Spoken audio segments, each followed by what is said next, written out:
Everyone needs compassion, love that's never failing. Let mercy fall on me. While we were gone, life was explained to me, so I want to share it with you here before we start our lesson from the book of Esther. On the first day, God created the dog and said, "Sit all day by the door and bark at anyone who comes or walks past. For this I'll give you a lifespan of 20 years." The dog said, "That's a long time to be barking. How about only 10 years? And I'll give you the other 10. And God saw it was good.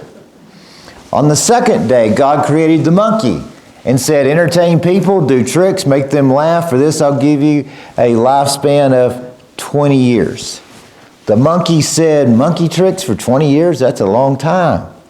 How about I give you back 10 like the dog did?" And God again saw it was good. On the third day, God created the cow. And he said, "You must go into the field with the farmer all day long, suffer under the sun, have calves, give milk, support the family. For this I'll give you a lifespan of 60 years. The cow said, "Man, that's a tough kind of life. How about 20? And I'll give you back the other 40. And God agreed it was good. On the fourth day, God created humans and said, "Eat, sleep, play, marry, and enjoy life. And for this, I will give you 20 years. But the human said, "Only 20 years? Could you possibly give me my 20, the 40 the cow gave back, the 10 the monkey gave back, and the 10 the dog gave back? And that makes 80 years, okay?" God said, "Okay, you asked for it." So, that is why, for our first 20 years, we eat, sleep, play, and enjoy ourselves. For the next 40 years, we slave in the sun to support our family. For the next 10 years, we do monkey tricks to entertain the grandchildren. And for the last 10 years, we sit on the porch and bark at everyone. Now, life's been explained to you. So if you start looking for me, I'll be on the porch. Turn to Esther 2. This is really part 2 of a lesson that we started 2 weeks ago on doing the next thing right. You know, as we look within the pages of the Bible, there's just all types of wonderful stories of women who just do extraordinary things. But one that just seems to really stand out is Queen Esther, a woman of faith, perseverance, and courage. And just kind of FYI, I mean, you read this book and all you see almost on every verse, God's control and God's providence, yet God's name is not mentioned one time in this book. We know Esther was an orphan. She's adopted by her older cousin Mordecai because she was, according to chapter 2, verse 7, she was beautiful in form and face. And because of that, she was taken to the palace where the king of Persia, Xerxes, and by the way, that's present-day Iran, was looking for a new bride. Esther not only found favor in the eyes of all who saw her, but more importantly, she found favor with the king. In those verses that Larry read for us there in chapter 2, verse 17. And just overnight, young Esther, becomes this queen of Persia. But she has a secret, right? You remember what it is? She's a Jew. A crime that could be punishable by death thanks to one of King Xerxes' royal officials named Haman. As you get to chapter 3, her cousin Mordecai, one day, he refused to bow down and pay homage to Haman as he demanded. And this guy's outraged. So he persuades the king to pass a law ordering not just Mordecai, but all the Jews in Persia to be killed on a certain day. Now that takes us here to chapter 4. You know, people in the ancient world and in some Middle Eastern cultures, even today, mourn both verbally and visually. I mean, they wail, they fall on the ground to demonstrate their grief. And here in chapter 4, verse 1, notice what it says. When Mordecai learned that he had been what had been done, he tore his clothes, put on sackcloth and ashes, and went out into the midst of the city and wailed loudly and bitterly. So that's what he learns, or that's what he does after learning about the king's law. You know, he tears his clothes, he puts on sackcloth, ashes on his head, he wails, and that even carries on, if you look in, I believe it's verse 3, throughout the whole land. Now, here's the thing. At that time, Esther knew nothing about the king's decree to kill her people. So when her servants told her that Mordecai was mourning, Esther, in verse 4 there, says that she writhed in great anguish. She sends him some clean clothes so he might come to the palace and tell her what was wrong. But Mordecai refuses. Instead, he tells Esther's servant, Haddich, however you want to say his name, about the king's order to kill the Jews. So Mordecai gave Haddich a copy of the law and asked him, take that and show it to the queen. Mordecai then made this request that he knew would put Esther's life in danger, because it's going to reveal her secret identity that she was a Jew. And look in verse 8. Through Haddich, Mordecai, he literally orders Esther, you go into the king and you implore his favor and to plead with him to help. Now, back in that day, I mean, that puts Esther, even though she's the queen, in a difficult spot. I mean, if she didn't do anything, her people are facing a Holocaust. But if she appeared before the king uninvited, what would happen? Yeah, off with her head. Persian law said that if a person appeared before the king without being summoned, the king could do one of two things. He could withhold his golden scepter and the person would die. But if he held out the golden scepter, then they could live. And I don't know about you, but I think I'd want to do a little checking around the palace that day to see what kind of mood the king was in, right?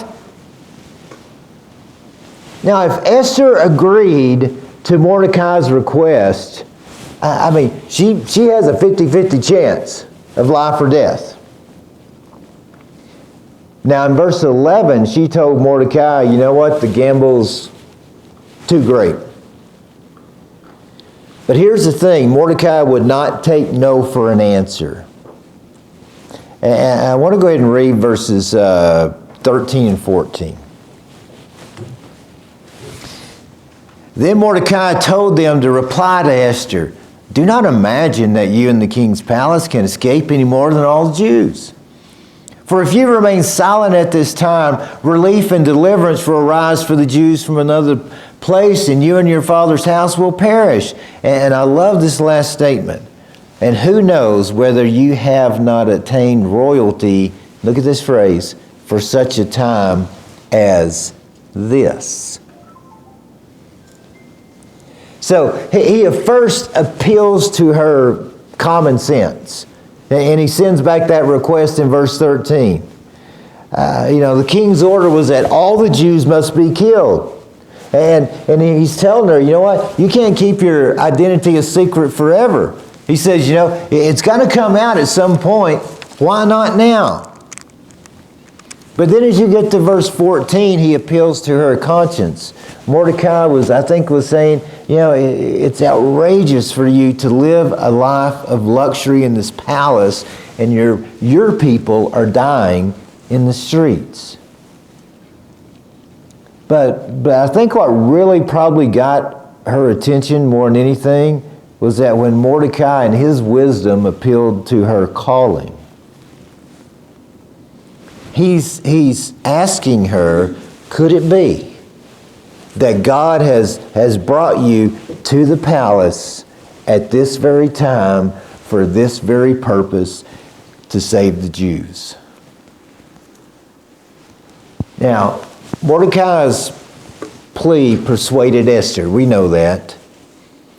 She courageously decided to go in to see the king unannounced. But before she did, remember what happens? She asked Mordecai to have the Jews living in the capital city to fast for 3 days, and she and her maidens would do the same thing. Then she would walk into the king's chamber, having resolved in her heart, and I want you to notice verse 16. She says, go assemble the Jews who are found in Susa, fast for me, don't eat or drink for 3 days or nights, that we talked about. I and my maidens, we're going to do the same thing. But notice the last phrase here. And thus I will go into the king, which is not according to the law. And notice her courage. If I perish, I perish. Now, from the human standpoint, everything was against Esther, right? I mean, the law was against her. Nobody was allowed to just walk into the king. The government was against her because they'd already been told, you know what? You're going to die. Now, this verse wasn't written until thousands of years later, but don't you know that in her heart she knew Romans 8:31, if God is for us, what? Who can be against us? And we know as you get to chapter 5, verses 2 through about 4, she didn't die that day. Instead, the king was pleased to see her. And he told her, you know what? You can have anything you want. And so Esther had this plan that she invited the king and Haman to attend how many banquets? Do you remember? 2. Which is kind of odd. I really don't know. If you know the significance of why they had 2, let me know, because I can't quite figure that out. But I do know this, the hand of God was clearly guiding her in that. As you get over to chapter 7, King Xerxes and Haman attend Esther's second banquet. Okay? And she reveals that she's a Jew and asks the king to preserve her people from annihilation. When Xerxes heard about that plot that was such evil, he said to Esther in chapter 7, I believe it's verse 6, or verse 5, let me read 5 and 6. The king asked Esther, who is he, where is he, who would presume to do thus? In other words, he's saying, who did this? Their head. And Esther said, a foe and an enemy is this wicked Haman. And then, pretty true statement, isn't it? Haman became terrified.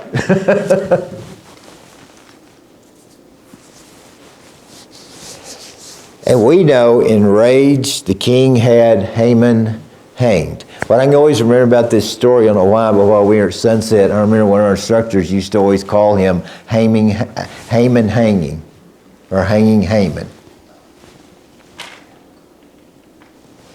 Now, he's out of the way, but here's the problem. I thought this is kind of odd, but Persian law prevents the king from overturning a previous law. I mean, he's the king. You'd think he could do whatever he wanted. But he couldn't overturn the law that on a certain day, the Jews were still supposed to be annihilated. So instead, we know that he instead issued a new law allowing the Jews to defend themselves on that appointed day of the massacre. And so we kind of fast forward in this story, and we know that Mordecai is, the one that ends up being, he ended up being the prime minister. And Esther continued to serve as the queen of Persia. All because, and here's what I want us to understand, all because she had the courage to do the next thing right. Now, I want to just look at 4 things, I think, from Esther that can help us to do the next thing right.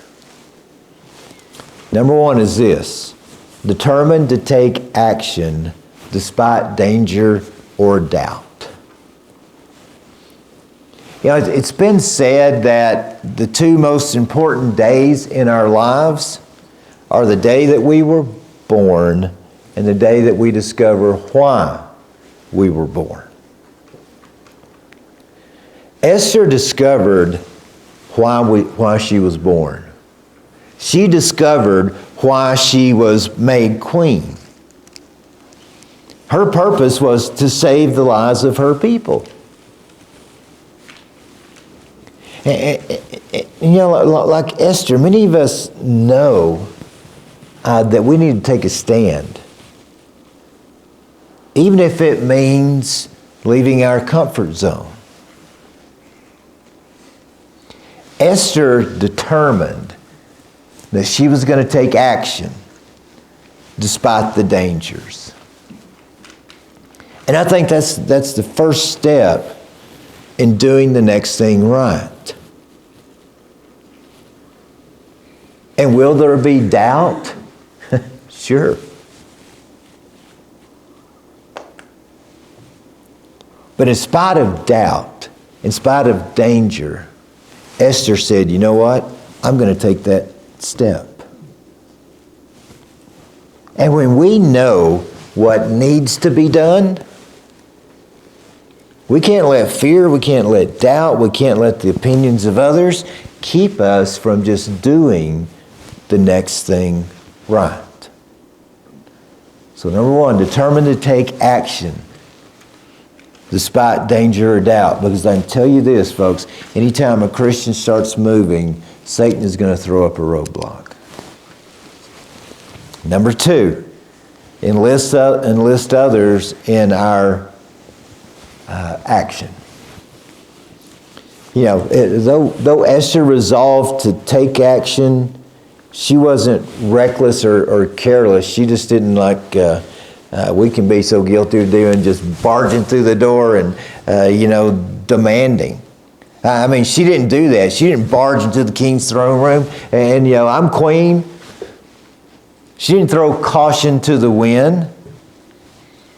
Instead, she takes a step back for a minute, doesn't she? And she asks Mordecai and her fellow Jews fast and pray for 3 days. And I think during those 3 days, she developed her plan, obviously from God, and she found the courage to carry it out. But see, she didn't do it alone. Proverbs 15:22 says this: without consultation, plans are frustrated, but with many counselors, they succeed. And I think that proverb is worth remembering when we're considering whether to move forward with an opportunity to do good. We don't have to face decisions in life alone. Number 3, take deliberate action. Once we know the next right thing to do, you know what? Let's do it.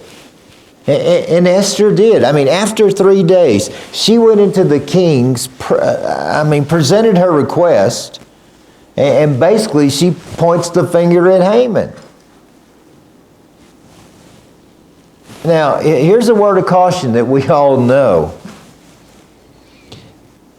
Let me ask this question. How many things have you done in life that you were 100% sure were going to work out?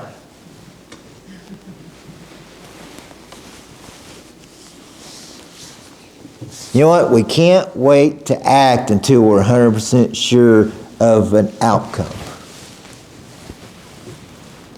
If Esther had delayed until she was sure about how the king would respond, I mean, we don't know, but it might have been too late to save her people. You know, we can't see clearly ahead at times to take the first step. Sometimes life is, have you ever felt like sometimes life is kind of like driving through the fog? You're just hoping you can see the next few feet? Now, no, man, I'd be the first to say it'd be great if we had 100% visibility in our lives. Wouldn't it be great if we could just see the future with just perfect clarity? But we know we can't. But if we refuse to act until we have a clear view of our future, I'm pretty sure we're going to wait, and we're going to wait, and we're going to wait. The important thing is to start moving. Take that deliberate action and do the next thing right. The last one, number 4, we know this as well, leave the results of our actions to God. Rarely, if ever, can we control the reactions of other people after we've taken action. We may do the next thing right, but we don't know how other people might respond. And Esther didn't either, did she? She did the next thing right by going into the king, but she had no idea how he was going to react. I mean, she comes into the throne room unannounced, and he could have had her head like that.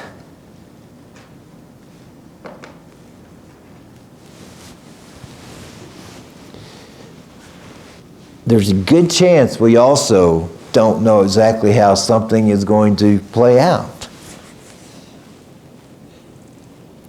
But it's at those times that we must trust God and leave the results in His hands. Let me close with this. Verse we know well, Galatians 6:9, don't grow weary in doing good. For in due time, due season, depending on your version, we'll reap if we do not. New King James Version says, lose heart. Some versions say, if we do not give up. Don't become weary in doing good. And I know the older we get, the more that things hurt. we just want to sit back. But God is saying, take the next step. Keep going. Keep doing good. Don't give up. Just do the next thing right. And I think if we will, like Esther, if we'll do the next thing right, what this whole series has been about, we'll do more than just survive. We will thrive. Savior, He can move the mountains. My God is mighty to save. He is mighty to save.